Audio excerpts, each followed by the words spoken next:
Za one koji nisu sigurni, znači Natali s 2 L i bez Y. Čekaj, samo malo krenuli smo.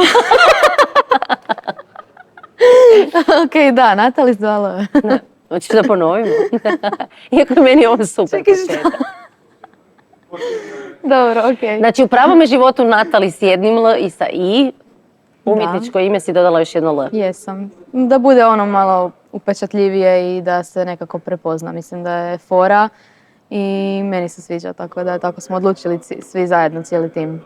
I onda kad su objavljeni rezultati i kad je bila diskvalifikacija Natali Balmix i onda kad su izašle pjesme, jesi i sama bila svjesna da nastaju nekakve zbunjujuće situacije, pa su ljudi preslušavali, pa kako je sad Natali, pa rekli su da nema Natali.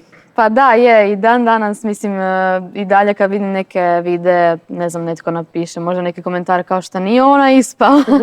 Budem kao, ne, ja sam i dalje ovdje, tako da bilo je smiješno, ali iskreno meni na prvo bilo drago da smo 2 Natali, jer malo puta sam se susrela negdje u prostoriji ili bilo gdje da se dogodi da je još jedna Natali. I mislila sam da je ime Natali nije toliko, ajmo reći, ne znam, kao tipa Mija, Ana. Često. Da, često.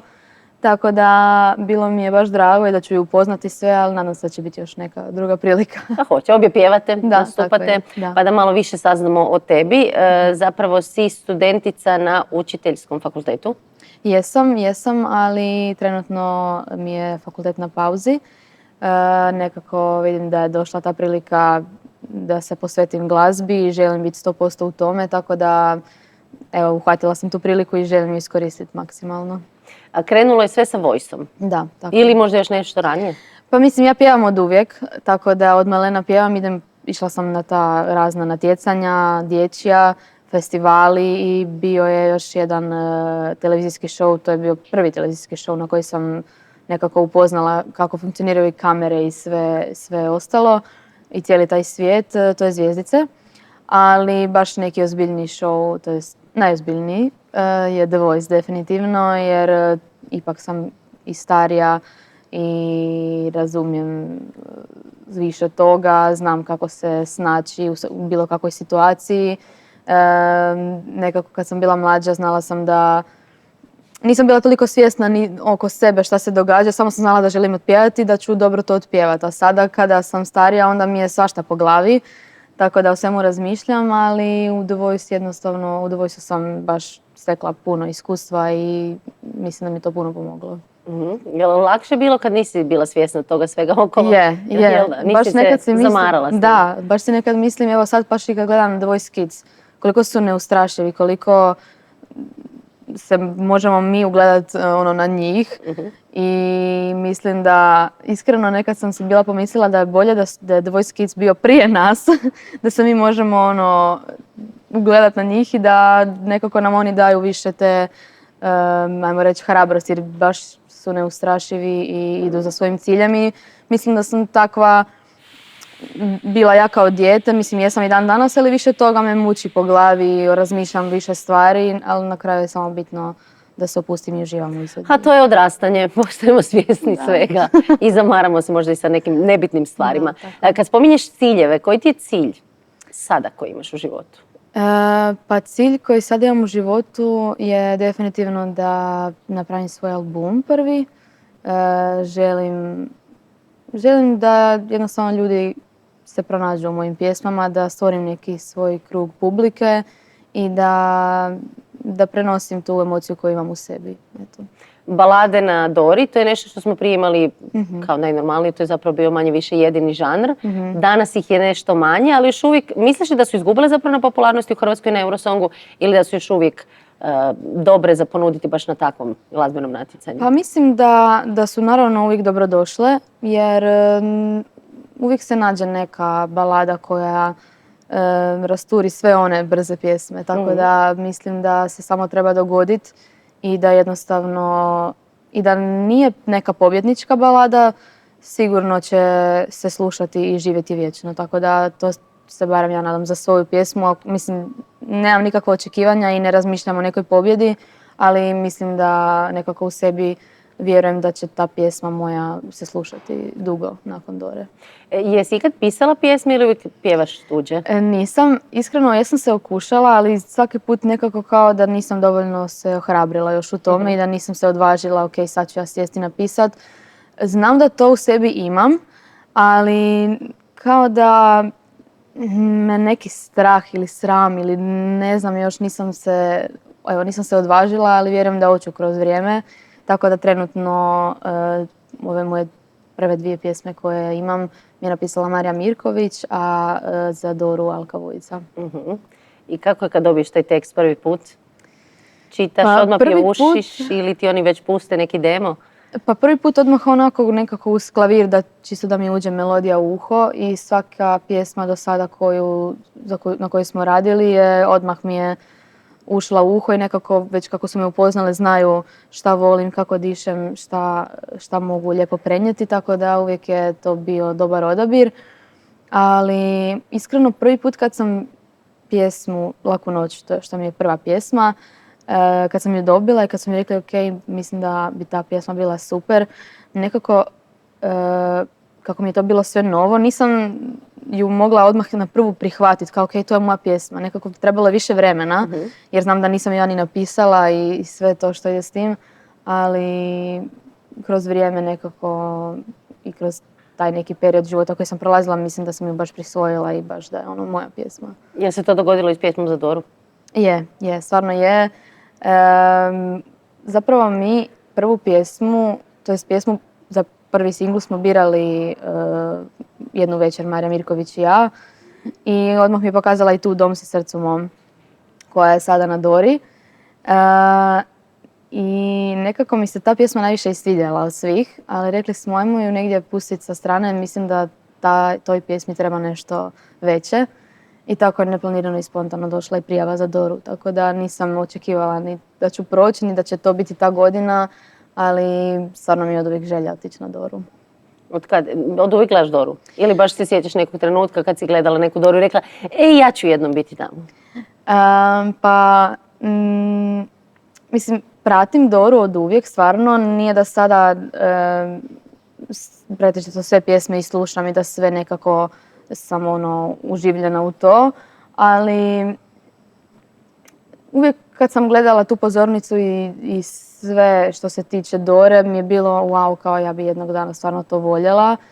A trenutak kad sam rekla bit ću ja tamo, to je bilo nakon Voice-a. Baš sam gledala, završio je Voice, krenula je Dora i ja sam prošle godine gledala Doru i mislim si uskoro ću ja biti tamo i dogodilo se to ove godine. A stvarno ne bi nikad rekla da Marija te malo onda nagovorila da ideš na Doru? Je, pogurala? Baš ne nagovorila u nekom smislu kao moraš, nego ti to možeš. Jer ja sam bila na prvu kao joj, ne znam da li sam ja spremna, da li ja to mogu. Nekako friško mi je sve još od tog Voice-a i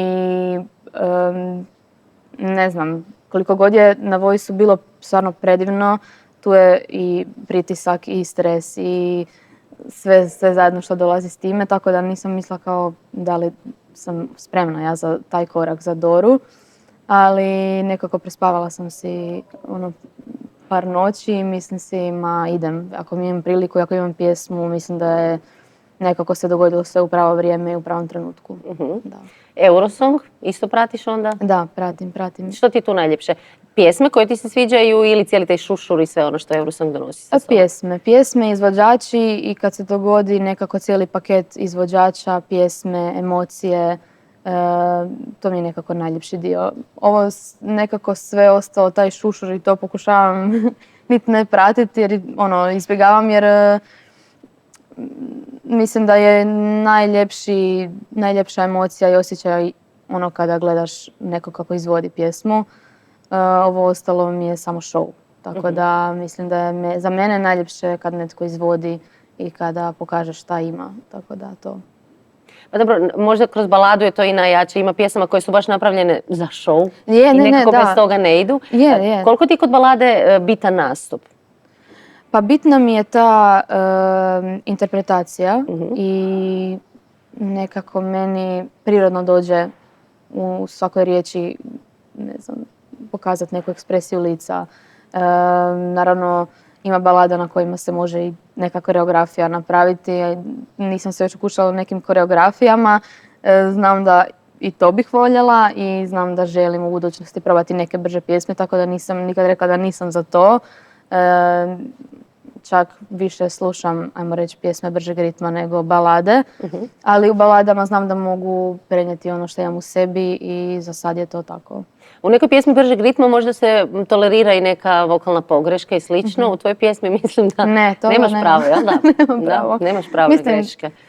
Nemam pravo, poželjno je da ne, ali uvijek se desi, tako da imala sam iskustva, tako da oprostila sam si i treba krenuti dalje. Znam da je to trenutak, ja znam da ako pogriješim da to nije da ja ne znam pjevati, nego jednostavno se dogodilo nešto i ne može se ići natrag, tako da nije velika stvar.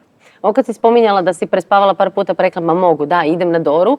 Jel ti se sad događa kako je Dora sve bliže i bliže, da se budiš već s tom mišlju, ideš spavat sa razmišljanjima o Dori, što će biti, kako će biti, jesam li spremna? Iskreno ne. Ne? Baš sam misliš na neke desete stvari? Ne, razmišljam naravno, ali ne razmišljam kao joj, kao kako ću ja to, nego baš nekako mislim da sve to što se dogodilo tako neplanirano i spontano, da jednostavno mi je manji stres i manje razmišljam o tome, jer da sam ja sada, 2 godine radila na toj pjesmi i znala da želim ići na Doru s tom pjesmom, sigurno bi imala neka očekivanja i sada ok, želim pobijediti. A sada da se to dogodi, to je samo potvrda da je to tako trebalo biti. A ako se ne dogodi, isto super. Stvarno nemam očekivanja i želim uživati i napraviti tu još jednu predivnu uspomenu i biti zadovoljna svojom izvedbom. Misliš li da je lakše ići na Doru kad si na početku karijere ili nekome ko ima već 10-20 godina iskustva iza sebe? Pa mislim da je lakše kad imaš iskustva, ali opet treba negdje krenuti da bi to iskustvo dobio, tako da meni, ajmo reći, prošla sam to neko slično iskustvo kao The Voice, mislim to je puno veće naravno, ali mislim da mi je The Voice puno pomogao, ali sigurno će biti, lakše Marku Tolji, jer on je već bio na Dori, on je i nastupao, ima puno iskustava, tako da mislim da je definitivno možda lakše nekome koji ima već više iskustva u svemu, ali nikad ne znaš što je sve od osobe do osobe, tako da možda je baš njemu bude trema veća nego meni, ne znam, ali sumnjam. Ali postoji šansa. Kad spominješ Tolju, druge si preslušala sve pjesme ili nisi? Jesam. Upoznala si dio izvođača, neke znaš i od prije? Da. I kako ti se čini cijela ekipa? Super. Stvarno svake godine mi je drago kad vidim da ima toliko raznih i žanrova i osoba i da je dosta mladih ove godine. Drago mi je da je dosta osoba koje su bile i sa mnom na Dvojsu. Nekako to iskustvo koje smo prošli zajedno, mislim da će biti još ljepše sad prolaziti još jedno iskustvo slično, ajmo reći, opet zajedno. A što se tiče svih pjesama, lijepo mi je vidjeti kada stvarno svatko od nas je odlučio dati dijelić sebe na toj pozornici i u toj pjesmi. Tako da meni je svaka pjesma, iako nije nešto što bi ja svaki dan slušala, sve te pjesme su zapravo jako kvalitetne i predivne pjesme jer je netko dao dio sebe u tu pjesmu. Tako da to mi je baš predivno. Ako malo gledamo u budućnost, kakav bi voljela imati osjećaj nakon Dore? Kako osjećaj? Da, kao zadovoljna sam, odradila sam to, idemo dalje snimati album ili što očekuješ? Da publika prihvati tvoju pjesmu, da se pušta puno?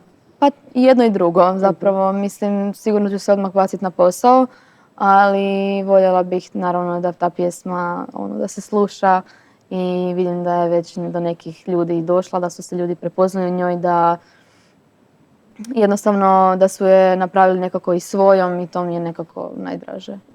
Žiri isto ocjenjuje? Da. Je li ti važniji žiri? To je ipak struka ili publika? Pa jednako. Mislim, publika je ona koja, ne mogu reći da na kraju odlučuje, ali većina je to, tipa kao zabebila za nju. To je baš bilo uvijek većina ljudi. Žiri je naravno utjecao i naravno da mi znači od žirija jer je to ipak stručni žiri, tako da znači će mi sigurno bilo koji poen, ali mislim da je publika ona koja digne sve to, ajmo reći. Da. Onda ono pitanje, znaš, koje niko ne voli zapravo, ali ga često postavljaju, gdje se vidiš za 10 godina, ali to te pitam zbog tvoje karijere. Rekla si da jako voliš raditi s djecom i da bi stvarno voljela biti učiteljica razredne nastave, pa kako misliš to kombinirati? Pa nekako sada kada sam osjetila, ajmo reći, ovaj dio svijet glazbe, voljela bih sebe vidjeti 10 godina u nekako uspješnoj glazbenoj karijeri. Naravno, voljela bih završiti studij, ali mislim da jednostavno pozornica i stage i publika, ono mjesto gdje ja pripadam i tu se osjećam stvarno kao doma. Tako da znam da to zvuči kliše i da to svi kažu, ali mislim da znamo mi koji to kažemo da je to stvarno tako. I meni je želja stvarno da za 10 godina imam neku uspješnu karijeru, da imam svoje pjesme i da ljudi i publika zajedno sa mnom živi te pjesme. Publiku zapravo često susrećeš, barem kad je sezona, nastupaš jako puno po Istri, svojoj rodnoj Istri. Da. Koji ti je neki najdraži nastup koji si imala?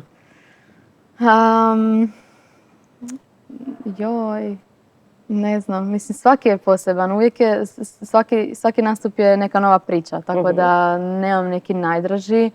Ali to te stranci uglavnom onda slušaju turisti? Ili? Da, po sezoni da, ali u zadnje vrijeme sam čak imala i par nastupa sa kolegama iz The Voice-a, tako da to su neki veći nastupi koji su se dogodili nakon Voice-a i baš sam se osjećala ajme, to se događa. Bio je jedan nastup u Splitu za sportske igre mladih, gdje smo nastupali ja, Martin, Sergej i Ana, mislim da. I super je bilo to što smo pjevali u duetu. Pjevali smo svako sa svakim u duetu i to mi je bilo baš predivno. Bilo je puno ljudi i bila sam kao, ok, wow. I isto tako u tvornici, to mi je isto bila želja. Znači prvi put sam bila u tvornici ikad i nastupala. I to na svom koncertu. Lijepo. Ali bilo mi je lakše jer smo bili svi zajedno i onda nekako posebno je bilo, pa smo svi zajedno pjevali i baš mi je bilo, to mi je bio jedan predivan koncert. Da. Tu, ovo kad spominješ, zvuči kao klišej. To često ljudi misle, recimo i za Voice, kad svi vi spominjete kako je dobra ekipa, lijepo se družiti i tako dalje, uvijek ima oni koji kažu, zapravo jedva čekaju da jedan drugom podmetnu, isto tako na Eurosongu. Stvarno je dobra atmosfera, stvarno to što kažu glazba povezuje ljude, to se tamo osjeti. Kako komentiraš te hejtere? Pa prvo to što si spomenula da netko zna reći, ne znam, ja sam tipa osoba koja kakav krug ljudi imam, tako će mi biti. Tako da kako si ja postavim da želim da mi bude, tako će mi biti. Meni je stvarno u Voice-u bilo predivno. Koliko god je bilo i nekih ljudi koji mi nisu pasali, jednostavno nisam se, udaljila sam se od takve energije, od takvih ljudi, tako da meni je stvarno bilo predivno i mislim da je to stvarno kako si napraviš, tako će ti biti. A što si rekla za hejtere, mislim, mi svi to vidimo. Mi svi vidimo te hejt komentare ili ne znam ja šta. Meni je samo žao da možda neke ljude, ti hejteri, kad napišu neki loš komentar ili nešto slično, ne znaju da te ljude možda može to poljuljat i da može utjecati loše na psihu i sve zajedno. Ali ja znam da svatko ima svoje mišljenje, ali znam da nikad ne bih komentirala nešto ružno jer nikad ne znaš kako će to utjecati na tog drugog. Tako da osobno, kad je bio The Voice, prvi put sam se susrela i s takvim nekim komentarima i lijepim i ružnim. Na prvom je bilo kao, ajme, kako može to neko napisati. Prvi put sam se susrela s tim i mislim si, ok, to je jednostavno tako, ne možeš na to utjecati. Svatko ima nešto što mu se sviđa, nešto što mu se ne sviđa, ali opet kažem, nije mi lijepo da, kad vidim da takvi ljudi postoje i da nekako žele nekome napravi da se loše osjeća, ali nekako sad s vremenom to mi je onako, nasmijem se, evo, sad se nasmijem na takve komentare jer šta drugo, ako se nekom to ne sviđa, to je njegovo pravo. Je li bio neki smiješni komentar? Znaš kako znaju svašta izmisliti?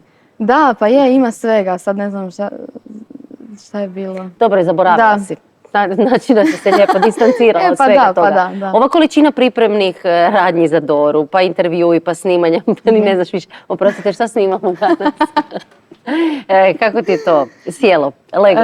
Meni je to baš fora, zato jer, ne znam, volim i pričat, volim reći kako se osjećam, iskrena sam i mislim da mislila sam da će mi više to biti veći neki stres, ali nije, stvarno uživam.